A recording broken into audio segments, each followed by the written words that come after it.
नमस्कार। पिछले एपिसोड में हमने क्षमा साधना के बारे में बात किया था। आज इस टॉपिक के बारे में हम ज़्यादा विगत से बात करेंगे। जैसे पिछली बार भी हमने बात किया था, पृथ्वी के ऊपर करीब 800 करोड़ से ज़्यादा लोग रहते हैं। इसमें से आप सोचिए, गिने चुने लोग ही क्यों हमारी लाइफ में आते हैं? हमारी ज़िंदगी में वही आते हैं या बार-बार आते रहते हैं? जैसे कि घर पे कोई कुरियर वाला आया। आप सोचिए, एक ही एरिया में, एक ही कंपनी में कितने सारे कुरियर वाले घूमते हैं। यही बंदा क्यों आया? कभी कभी क्या होता है, हम कुरियर के बारे में सोचते हैं, मैसेज आ जाता है, हमें कहीं बाहर जाना है, हम फ़ोन भी करते हैं, वो बंदा आता हूँ करके नहीं आता है और फिर हम चिल्लाते हैं या हम ज़्यादा विचलित हो जाते हैं। तो यही बंदा क्यों आया? कभी सोचा है इसके बारे में? ओके, तो इस बारे में हम ज़्यादा बात करते हैं। तो ऐसा भी होता है ना कि काफ़ी लोगों ने आपका जीवन को सरल बना दिया होगा, किसी लोगों के कारण जीवन मुश्किल बन गया होगा।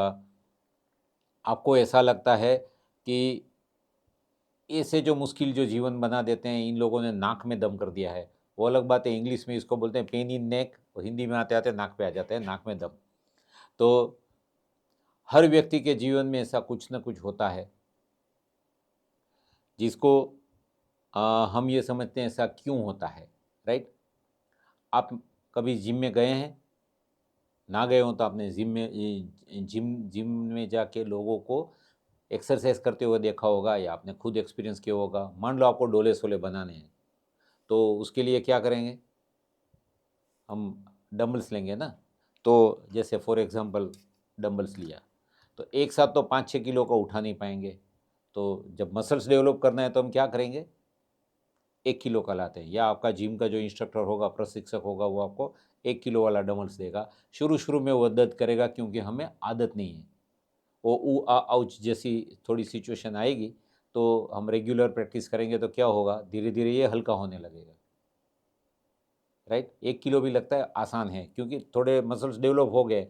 अभी क्या करेंगे, इसको छोड़ के आपके प्रशिक्षक या इंस्ट्रक्टर होंगे, वो 2 किलो 4 किलो ऐसे देंगे, ताकि आपके मसल्स डेवलप हो जाएं, बढ़िया सा डोले सोले बन जाएं। और जैसे जैसे आप वजन और वजन उठाना क्यों ज़रूरी है? क्योंकि इसके बगैर आपका मसल्स डेवलप नहीं होंगे, राइट? ओके, तो इसी तरह हमारा भावनात्मक और मानसिक स्तर को बिना वजन उठाए आपके आध्यात्मिक मसल्स नहीं डेवलप होते हैं। तो जो लोग आपका जीना मुश्किल कर रहे हैं, वो आपका भावनात्मक और मानसिक स्तर को है, मसल्स को डेवलप कर रहे हैं आपका आध्यात्मिक उद्धार करने के लिए। तो जो लोग आपकी लाइफ में जो डंबल्स बन चुके हैं, जो आपको पेन इन नेक या नाक में दम करके रखा है, वो लोग आपके लिए क्या है? ऐसे स्पिरिचुअल डंबल्स हैं। तो आपके स्पिरिचुअल मसल्स को डेवलप करने के लिए है। ये जो डंबल्स के लिए हम जाते हैं ना जिम में, उसके लिए हमें पैसा देना पड़ता है, और ये क्या है? मुफ्त में मिले हैं। तो इसका हमें क्या करना है? आभार व्यक्त करना है। इस जीवन में ऊपर वाले ने जो भी हमें सिखाने के लिए भेजा है, अगर हमने वो पूरा नहीं किया, तब तक ये डंबल्स आते रहेंगे, राइट? तो ऐसे लोग तो आएंगे ही, लेकिन हमें क्या करना है? समझ शक्ति के साथ उसके साथ पेश आना है। कैसे? जो लोग आपका आध्यात्मिक उद्धार के लिए अपना महत्वपूर्ण योगदान दे रहे हैं, तो उसमें उसकी गलती क्या है, राइट? उसका कोई कसूर ही नहीं है, वो तो अपना रोल अदा कर रहे हैं हमारा उद्धार के लिए। तो हमें क्या करना है? ऐसे जो मुफ्त में मिले डंबल्स हैं, उसके प्रति हमारा रवैया बदलना है। तो उसके लिए हमें उसका आभार प्रकट करना है, शुक्रिया अदा करना है, राइट? तो इसके लिए तो एक बढ़िया गाना है, बहुत शुक बहुत शुक्रिया बड़ी मेहरबानी, ऐसे कुछ गाना है ना? हाँ, बहुत शुक्रिया बड़ी मेहरबानी, हुजूर मेरी ज़िंदगी में आप आए। इससे भी ज़्यादा आप ज़्यादा आभार प्रकट करना है, क्या बोलना है? कदम चूम लूँ, यानी उसको घुटनों के बल जाके उसकी आभार व्यक्त कर सकते हैं, शुक्रिया अदा कर सकते हैं, क्योंकि वो आए तो आपका स्पिरिचुअल डेवलपमेंट हो रहा है। लेकिन आपको कोई भी व्यक्ति को समझकर माफ़ करना है, और माफ़ करेंगे तो क्या होगा? हमारे मन को शांति मिलेगी, राइट? माफ़ करने का मतलब ये नहीं कि आप उसके लिए कुछ आवाज़ नहीं उठा सकते हैं। कोई व्यक्ति अगर आपको दबा के रखता है, तो आपके मन की शांति के लिए उसको मन से माफ़ करना है, लेकिन इसके लिए आवाज़ उठाना है, स्टैंड लेना है। आपको बोलना है कि ये हो सकता है, ये नहीं हो सकता है, लेकिन भावनात्मक और मानसिक स्तर से ही उसको अहिंसक रूप से उसके साथ बात करना है। इंग्लिश में बोलते हैं नॉन वायलेंस कम्युनिकेशन। आपकी जो रिक्वायरमेंट है वो आपको बताना है, समझाना है, नहीं कि इसके ऊपर आपको लड़के सामने बताना है, राइट? तो ऐसा करना है।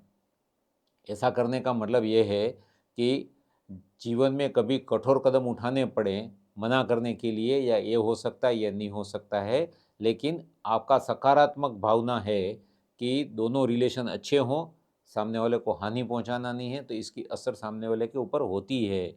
इसके लिए क्या करना है? बाहर से कार्य करना है, यानी बाहर से आपको एक्शन लेना है, कार्यवाही करना है, और अंदर से क्या करना है? माफ़ करना है। अंदर से जब माफ़ करते हैं तो उसका असर पॉजिटिव ही आएगा आपके ऊपर। तो क्षमा करने में सबसे बढ़िया बात यह है कि ये प्रक्रिया आपको मन में करनी है। मान लो आपके पति या पत्नी के साथ कुछ अनबना हुआ है, या कुछ बोलचाल हो गई, गुस्सा हो गए, तो बाद में उसको बोलना नहीं है जी उठो मुझे माफ़ करना है, नहीं, ये आपको मन से करना है। किसी को बताने की ज़रूरत नहीं, लिस्ट नहीं देना आप किसको माफ़ कर रहे हैं, किससे माफ़ी मांग रहे हैं, कुछ नहीं करना है। तो ये एक बैलेंस्ड क्षमा साधना है। एक जिन जिन लोगों ने आपको तंग किया है उसको माफ़ करना है। और हम भी तो कम नहीं है ना, हम भी तो सामने सुना देते हैं 2 डायलॉग, तो हमें क्या करना है? उनसे माफ़ी माँगनी है। ये भी मन में माँगनी है, सामने से जाके नहीं। और सबसे महत्वपूर्ण है एक और चीज़ है, वो अपने आप को माफ़ करना है। क्या होता है, हम दूसरों को तो माफ़ कर देते हैं, अंदर से अपने आप को घुट-घुट के रखते हैं, मेरे साथ ही ऐसा हुआ। कोई बोलते हैं ना, मेरा तो बेड लक भी खराब है कि मेरे साथ हमेशा ऐसा होता है, तो ये भी नहीं करना है। तो जैसे दूसरों की गलतियों को हम माफ़ करते हैं, हमारी गलती के लिए माफ़ी माँगते हैं, तो अपने आप को भी माफ़ करना है, अपराध भाव नहीं रखना है। काफ़ी बार क्या होता है, विक्टिम कॉन्शियसनेस जो जिसको बोलते हैं, ऐसा कोई भी गलती की है लाइफ में, तो उससे सबक सीखना है और उसे अपराध भाव नहीं रखना है। तो जिन-जिन लोगों ने लाइफ में कभी भी गलती नहीं की है, उसने कुछ सीखा ही नहीं।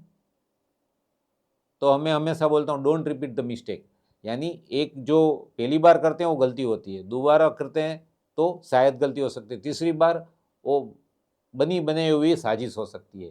तो बार-बार नहीं होती है एक ही गलती, राइट? तो उससे हमें सबक सीखना है, अपने आप को बदलाव लाना है। तो अगले एपिसोड में हम देखेंगे कि क्षमा साधना कैसे करनी है और इसका प्रभाव कैसे होता है। तो उसका एक छोटा-सा प्रैक्टिस करेंगे, लेकिन आपको एक काम करना भूलना नहीं है। क्या करना है?